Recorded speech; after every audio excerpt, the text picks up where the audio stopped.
Thank you. I'm Allan Levene. I'm running for the 11th Congressional District. I'm really pleased to be here today. I was here a few months ago. We were stormed or iced out of the room. Today I was really excited because the parking lot here was jammed and I had to park across the street. I thought, this is really great. All these people are coming here to listen to me speak. And then I see all these shirts with some other candidates' names, and perhaps I'm wrong. Barry mentioned the question why, which is really an important question. And the reason why is because of this. As you can hear from my voice, I'm a naturalized United States citizen. And this means a lot to me. Every week I go up Kennesaw Mountain to get some exercise. And at the bottom of Kennesaw Mountain, I see this on a flagpole. And when it isn't there, I go in and ask them where it is, because I want to see this. This has tremendous meaning to me. I was brought up in London, England, born and educated in London, and I used to go to the American Embassy when I was in West London just to sit across the street in Grosvenor Square to look at this. This meant a lot to me. My father got a subscription to Newsweek, and it continued, I think, in error for probably 7 or 8 years. This was in the 60s. And I used to read Newsweek every single week. And I knew more about America than I would suggest for the people who lived here, the natural-born citizens who were really lucky to be natural citizens of this country. Being born overseas, I would never run for president, so you don't have to worry about that. But I acknowledge I was not born in the United States. So this is why I'm running.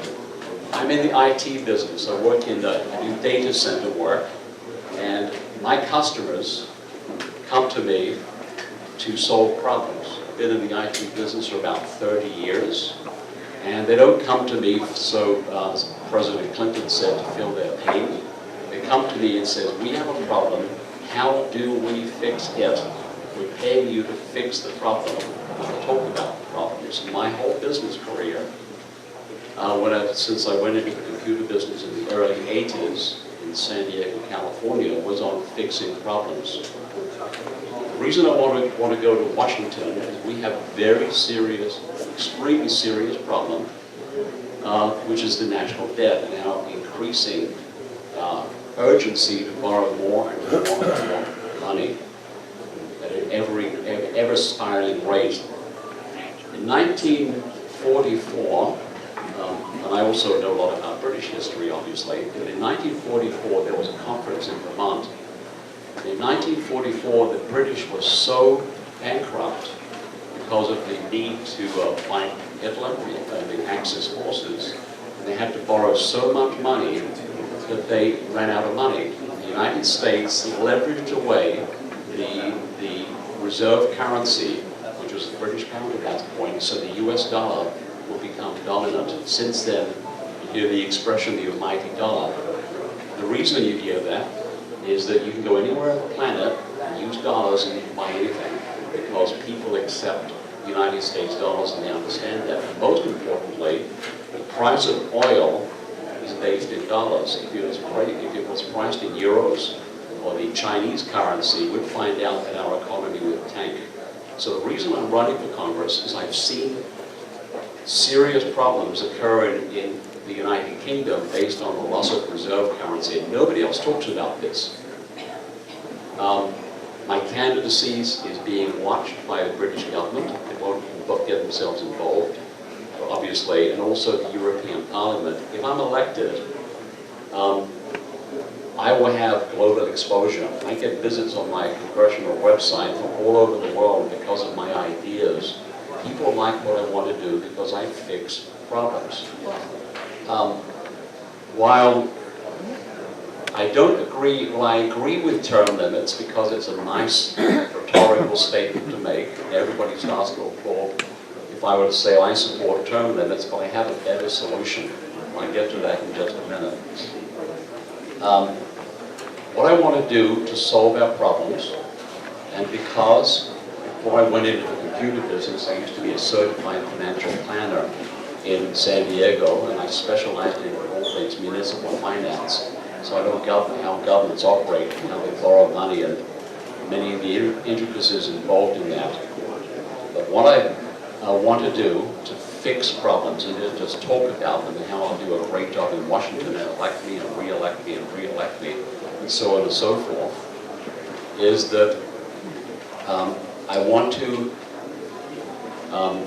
end corporate taxes completely. The reason,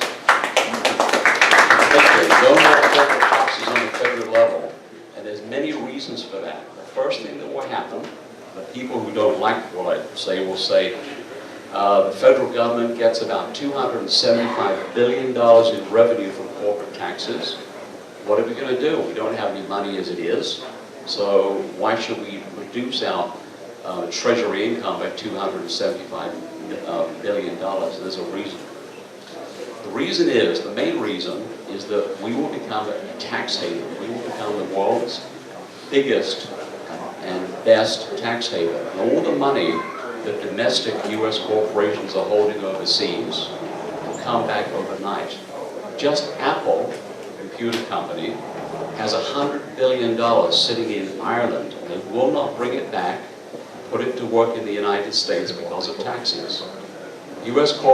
domestic corporations have about $1 trillion, which they can bring back into the United States and start creating jobs, building factories and building new facilities.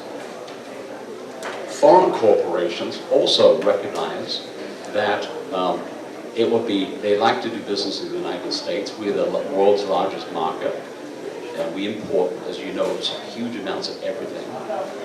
They will bring their trillions of dollars, trillions, not just one, but many trillions of dollars into the U.S. because they can keep it here, and they'll be building factories, they'll be employing Americans, and we will have full employment. I don't want very gradual increases in the employment rate. I want full employment. I want a condition that we have a labor shortage. When I meet with different people and talk about, have lunches, I usually ask somebody who's having lunch at another table for their opinion. And I say, how confident are you in the future of the United States? Not one person has said, well, everything's going to work out great. I've said to them, if they're old enough, I said, how about your children? Do you think your children have a good future? Nobody has optimism. When I came to this country was the most unbelievably optimistic nation. And it isn't anymore. When my wife and I went to New Orleans for the 21st century celebrations, and I said to her when we were crushed in the fourth quarter, it's going to be in the French Quarter at midnight, that this would be a golden century for America. I saw everything that was going to work out right. This was going to be fabulous, and it hasn't turned out that way. I want to fix that. Now, one of the problems, of course, let's go back to the corporate taxes. If we eliminate the corporate taxes, we need to replace that revenue. The full employment and optimism and sheer investments in the United States will replace that lost income through income taxes. So people will have optimism, they'll have jobs, they'll have well-paying jobs because everybody ideally wants to take care of their families. This will do it. This is the one bill that will solve almost all of our problems. You will hear fewer people complaining about illegal immigration because if everybody is employed, nobody will care about the illegal immigrants because we'll be hoping to import people from overseas to do domestic work. The second problem that we have is why we're having real problems in Washington is that we cannot remove the incumbents. I ran against Phil Gingrey the last time, and I quickly realized that I had no chance of winning because he was an incumbent.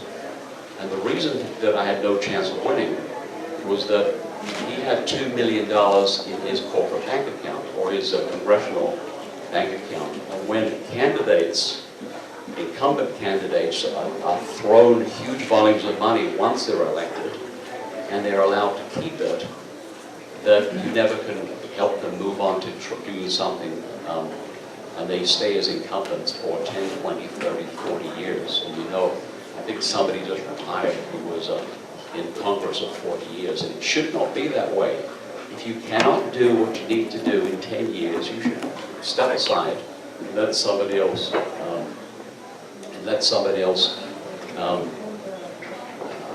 do the job. 10 years is more than ample.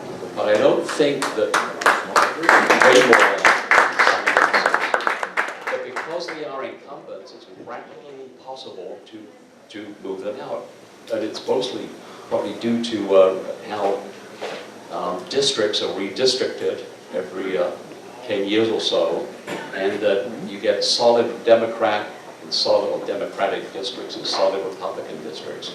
And neither side, if you're on the opposing side, you also don't have a chance. And that's a problem. So what I want to do to find a practical solution instead of term limits is to say that if you run for Congress after 8 years in the House, which is 4 terms, or 2 terms in the Senate, which is 12 years, and you run again, you will lose your congressional pension. Now these pensions get to be huge. So if you get rid of, if you say you can run again if you want, that's fine, but you will lose your pension. You will find a lot of people retiring much earlier than historically they're doing. Because once you go to Washington, typically, it's all about money. It's all about money for you, and it's all about money for your friends and your businesses. So when you leave, you can wind up on the board of directors of some association that you helped or some company, and it's all wrong. It is destroying this country. So taking the dollar out of the equation is a practical solution, and that's what I want to do. I have a website where I actually have content. I've just written something like 200 articles. My campaign manager, who's based in Washington, she tells me that I have a writing diarrhea because I will not stop writing articles, and she says, you know, if you want to get elected, you really should say nothing on your website. You should have lots of flags, lots of grinning pictures, people around you, family type pictures, and so on and so forth. Do the typical campaign website, say the typical things which people want to hear, and you will be elected. And I say, well, what I want to do is tell the truth. I like telling the truth. I'm kind of blunt by nature.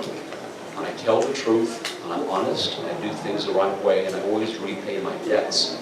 I have a tremendous debt to the people of the United States. They let me in when in the early 70s, and I've done extremely well. And I like to repay my debts. And if I can save this country from what's about to happen, because it happened to the United Kingdom and Great Britain, then I would have repaid my debt. The third thing I want to do to make the system fair, and if you go on my website, I have like half a dozen areas that I want to fix, SSDI being one of them, Social Security, Disability Insurance, and so on and so forth, but because I think I'm running out of time, I want to cover one more. Another reason we have fundamental problems in Washington is because of the incumbents. The incumbents do whatever they want, and they say whatever they want within reason, and they're always re-elected. It's just part of the course. What I want to do is help take the money out of it. This country, Washington in particular, runs on money. Huge amounts of money, huge amounts. It's all about money. It is not about the public. The idea of the public is they vote for you and you do what you want, which is why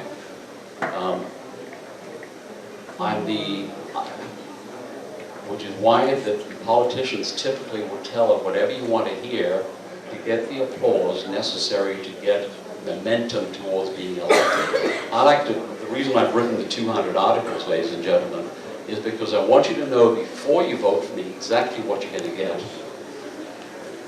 And that's really important to me. And if you don't like what you read in some of the articles, at least you'll know that I've been honest with you and tell you how it is. So what I want to do is help take the money out of the system. What I want to do is at the end of every congressional campaign, be it for the Senate or for the House, the candidates have to surrender leftover funds and give it to charity. There's a senator in Alabama, I forgot which one, he has something like $16 million in his campaign bank account. He never has to give it up under the current legislation. This is the McCain-Feingold law of 2002 that basically created all sorts of loopholes. They knew what they were doing. The public doesn't know what goes on in Washington. But when you read these bills, you realize that these things are terrible. They're full of loopholes. So surrender all their money and do not let them start to collect funds until the year of the next election. And that way, they'll make the system fairer. And I'm all about being fair. I'm all about providing full employment and reducing taxes. You will find out, as an aside, from the elimination of corporate income taxes in this country, the cost of living will drop because of competitive pressures. The companies will no longer have to charge more, so they can make the profit margin they're looking for, because what they will have to pay less to the government, therefore the cost of living will actually go down. So I think I've had my time. But anyway, thank you so much. You can ask questions.